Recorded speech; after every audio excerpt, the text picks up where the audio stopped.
Morning my dear student, आप लोगों को मैं इसके पहले वाले वीडियो में एस्टरीकरण के विषय में मैं बता दिया था। यानी एस्टरीकरण क्या होता है, उस एस्टरीकरण के बारे में मैं बता दिया था। यानी उसका रासायनिक गुण, जो मोनोहाइड्रिक एल्कोहल का रासायनिक गुण हम पढ़ रहे हैं, इस रासायनिक गुण में आपको मैं बता दूं कि जो एस्टरीकरण था वो बता दिया गया था।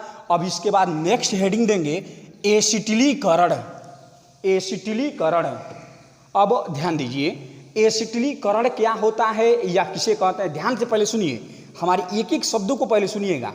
जब हम मोनोहाइड्रिक एल्कोहल अथवा एल्केनाल को, जब हम मोनोहाइड्रिक एल्कोहल अथवा एल्केनाल को एसिटिल क्लोराइड के साथ मिलाकर पीरिडीन की उपस्थिति में अभिक्रिया कराते हैं तो मुख्य रूप से एस्टर प्राप्त होता है और इसके साथ साथ हाइड्रोजन क्लोराइड भी बनता है। इस अभिक्रिया को एसिटिलीकरण कहते हैं। क्या कहते हैं? एसिटिलीकरण कहते हैं। अब देखिए इसमें रिएक्शन कैसे होगा, इसमें ध्यान क्या दें। जैसे मैं कहा एल्केनाल, तो आपके दिमाग में तुरंत आना चाहिए ROH। उसके बाद मैं कहा जैसे मान एसिटिल क्लोराइड, तो इसका मतलब क्या है, CH3COCl। उसके साथ आप मिलाएंगे पीरिडीन की उपस्थिति में, बात समझिएगा, पीरिडीन की उपस्थिति में जब आप क्रिया कराएंगे तो आपका क्या बनेगा, एस्टर बनेगा। और एस्टर के बाद से फिर आपका क्या बनेगा, इसमें हाइड्रोजन क्लोराइड बनेगा। अब देखिए अभिक्रिया कैसे होता है, थोड़ा ध्यान से रिएक्शन को समझिएगा। जैसे सबसे पहले हम ROH को लेंगे। ROH का मतलब ये होता है आपका एल्केनाल अर्थात मोनोहाइड्रिक एल्कोहल। तो यहाँ पर हमने क्या किया, ROH को ले लिया। ठीक, अब ROH को किसके साथ मिलाना है, एसिटिल क्लोराइड। तो एसिटिल क्लोराइड जो होता है उसका सूत्र होता है CH3COCl। ठीक, इसके साथ आपने मिलाया। अब मिलाने के बाद से पीरिडीन की उपस्थिति में, किसके उपस्थिति में, पीरिडीन की उपस्थिति में जब अभिक्रिया कराएंगे तो देखिए मुख्य रूप से एस्टर बनेगा। यानी CH3COOR क्या बनेगा, CH3COOR एस्टर बन गया। यानी CH3CO और R, ये क्या बन गया आपका, एस्टर बन गया। और इसके साथ साथ आपका और क्या बन जाएगा, ध्यान दीजिएगा, HCl। इसमें का H और इसमें का Cl क्या बन जाएगा आपका, HCl। तो देखिए कहने का मतलब मेरा यह है कि वह हाइड्रोजन क्लोराइड आपका हो जाएगा। तो यहाँ पर आपने क्या किया कि एल्केनाल को एसिटिल क्लोराइड के साथ मिला करके पीरिडीन की उपस्थिति में जब अभिक्रिया कराए तो मुख्य रूप से एस्टर और हाइड्रोजन क्लोराइड बन गया।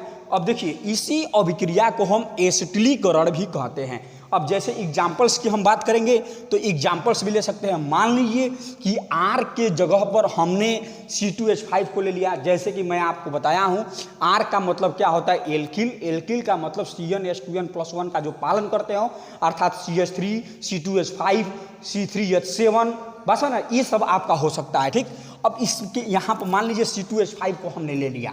ठीक, एल्किल के रूप में हमने C2H5 अर्थात एथिल को ले लिया। तो मान लीजिए विथ एग्जाम्पल्स चल रहे हैं, यहाँ पर आपका C2H5 ले लिया गया हो और OH ले लिया गया हो, प्लस यहाँ से CH3COCl एसिटिल क्लोराइड।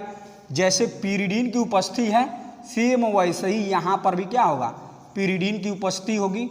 और इसमें देखिए इसके साथ मिलाकर अभिक्रिया जब आप कराएंगे CH3COOC2H5 क्या बनेगा, CH3COOC2H5, जिसका नाम होता है एथिल एसीटेट। क्या होता है, एथिल एसीटेट। और प्लस यहाँ से क्या हो जाएगा आपका, HCl बन जाएगा। तो देखिए यहाँ पर यह इस प्रकार की जो अभिक्रियाएं होती हैं उस अभिक्रिया को हम क्या कहते हैं, एसिटिलीकरण कहते हैं। कभी कभी देखिए आपका पूछ देता है एसिटिलीकरण पर टिप्पणी लिखिए, ठीक है ना, या एसिटिलीकरण से आप क्या समझते हैं, तो तुरंत लिख करके पहले जो मैं बोलूँगा उसको लिख करके इस अभिक्रिया को नोट करना है। तो पहले एसिटिलीकरण जो हेडिंग दिए हैं, इस एसिटिलीकरण में थोड़ा नोट कीजिए। तो जब मोनोहाइड्रिक एल्कोहल अर्थात एल्केनाल को अर्थात एल्केनाल को एसिटिल क्लोराइड के साथ मिलाकर पीरिडीन की उपस्थिति में अभिक्रिया कराते हैं तो मुख्य रूप से एस्टर प्राप्त होता है। इसके साथ साथ हाइड्रोजन क्लोराइड भी बनता है। इस अभिक्रिया को एसिटिलीकरण कहते हैं। हो गया। अब जो लिखे हैं जस्ट उसके नीचे इन दोनों रासायनिक समीकरण को आप लोग क्या कीजिए, नोट कर लीजिए। नोट करने के बाद से नेक्स्ट हेडिंग देंगे नाइट्रिक अम्ल के साथ अपक्रिया। क्या हेडिंग होगा आपका? नाइट्रिक अम्ल के साथ अपक्रिया।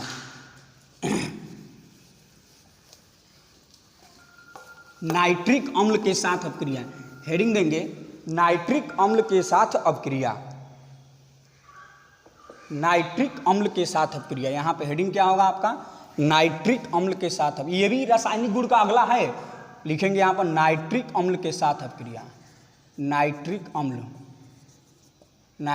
अम्ल के साथ अपक्रिया।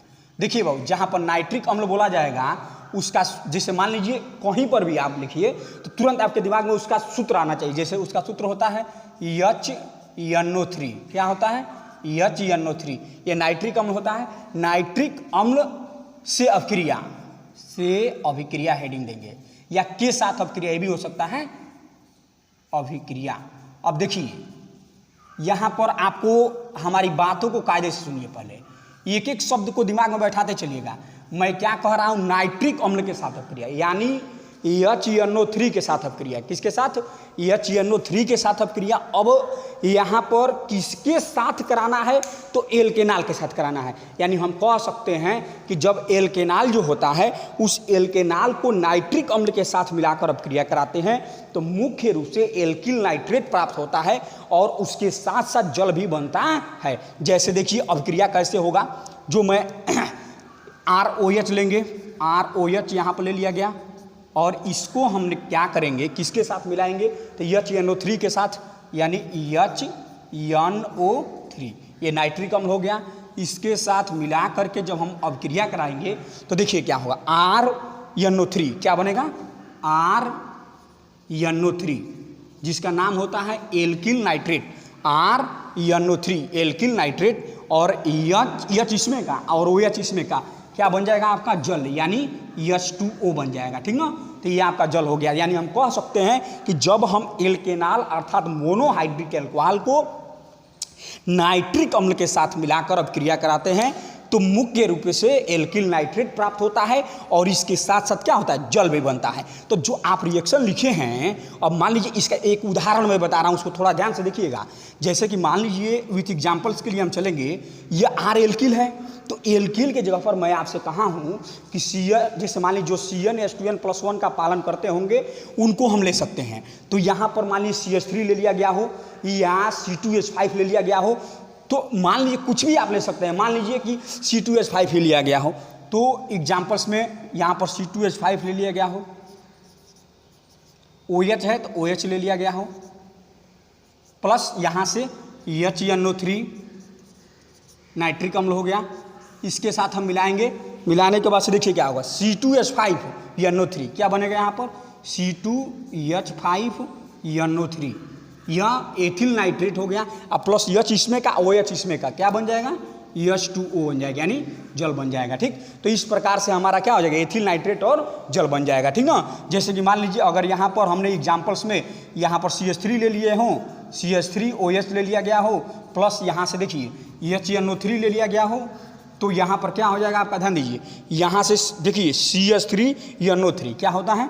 CH3NO3 और प्लस जो है आपका H इसमें का और OH इसमें का क्या बन जाता है? H2O बन जाता है। ठीक ना? तो इस प्रकार से जो हमारा क्या हो जाता है? मेथिल नाइट्रेट और जल बन जाता है। ठीक, अब देखिए जो आप लोग हेडिंग दिए हैं नाइट्रिक अम्ल के साथ अपक्रिया, उस अपक्रिया में इस तीनों समीकरण को क्रम से लिख लीजिए। पहले यह इसका मुख्य समीकरण है और इसका इसी बेस पर यह दोनों क्या है, उदाहरण आपको बताया गया है। इन तीनों समीकरण को जैसे हम लिखे हैं वैसे अच्छी तरह से देख करके आप इसे क्या कीजिए, नोट कर लीजिए। हो गया। अब नोट करने के बाद से नेक्स्ट हेडिंग देंगे हाइड्रोजन अम्लों के साथ अपक्रिया। हाइड्रोजन अम्लों के साथ अपक्रिया, सॉरी, हाइड्रोजन अम्लों के साथ अपक्रिया। हाइड्रोजन अम्लों के साथ अपक्रिया। चलिए हेडिंग देंगे हम हाइड्रोजन अम्लों के साथ अपक्रिया।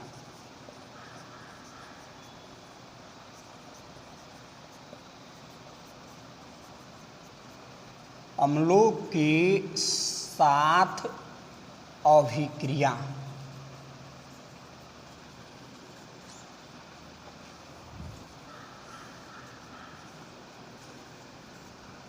देखिए हाइड्रोजन अम्लों के साथ अपक्रिया यानी किस प्रकार से हाइड्रोजन अम्ल के साथ अपक्रिया होता है, ये चीज़ें यहाँ पर हमें समझना है। तो देखिए बाबू, सबसे पहली बात कि हाइड्रोजन अम्ल का मतलब क्या होता है।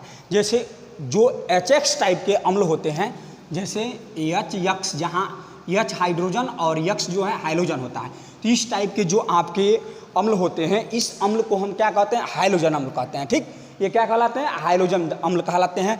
अब देखिए जब हम क्या करते हैं कि एल्केनाल अर्थात मोनोहाइड्रिक एल्कोहल को, एल्केनाल अर्थात मोनोहाइड्रिक एल्कोहल को हाइड्रोजन अम्ल के साथ मिलाकर निर्जल जिंक क्लोराइड यानी ZnCl2 की उपस्थिति में जब अभिक्रिया कराते हैं, तो अभिक्रिया कराने के परिणाम स्वरूप मुख्य रूप से हैलो एल्केन प्राप्त होता है और उसके साथ साथ जो है आपका जल भी बनता है। क्या बनता है, जल भी बनता है। देखिए कैसे आपका अभिक्रिया होगा, थोड़ा ध्यान देंगे। जैसे कि मान लीजिए एल्केनाल को लिया गया हो, एल्केनाल का मतलब मैं आपको बताया हूँ क्या होता है, ROH। ROH ये एल्केनाल हो गया, प्लस इसको हमने हाइड्रोजन अम्ल यानी HX के साथ मिला दिया। किसकी उपस्थिति में कराया अभिक्रिया, तो निर्जल ZnCl2 की उपस्थिति में अभिक्रिया कराने पर आपका देखिए क्या होगा, यहाँ से R और इसमें का X क्या बन जाएगा, आपका RX हो जाएगा, जिसको हैलो एल्केन अर्थात एल्किल हाइलाइड भी बोलते हैं। ठीक, अब इसके बाद देखिए क्या होगा, इसमें का H और इसमें का OH बांध टूटेगा, क्या बन जाएगा, H2O बन जाएगा। यानी ये आपका क्या हो गया, जल हो गया।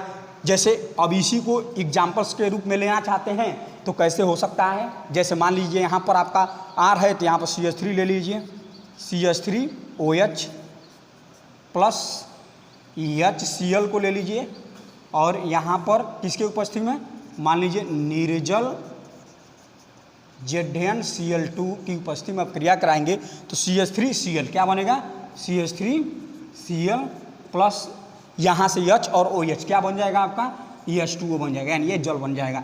तो कहने का मतलब मेरा यह है कि यहाँ पर हाइड्रोजन अम्ल के साथ अभिक्रिया कराने पर मुख्य रूप से हैलो एल्केन अर्थात एल्किल हाइलाइड बनता है और इसके साथ साथ क्या होता है, जल भी बनता है। लेकिन इसमें उपस्थिति क्या चाहिए, निर्जल जिंक क्लोराइड यानी निर्जल ZnCl2 की उपस्थिति होना अनिवार्य है। ठीक ना।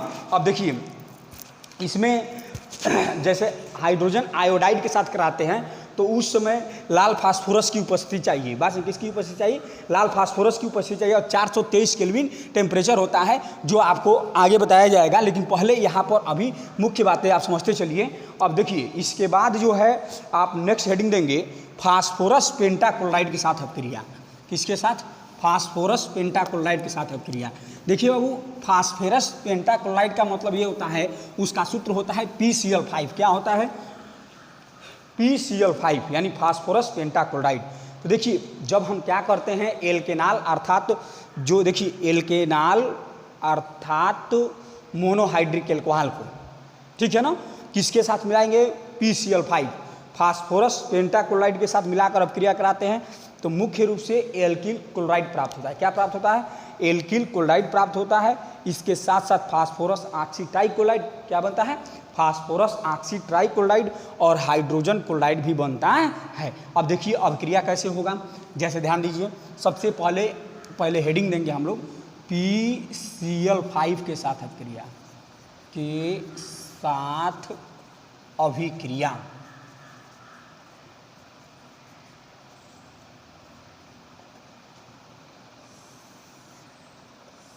देखिए अब यहाँ से PCl5 के साथ अपक्रिया का मतलब आपका ये हो गया फास्फोरस पेंटाक्लोराइड के साथ अपक्रिया।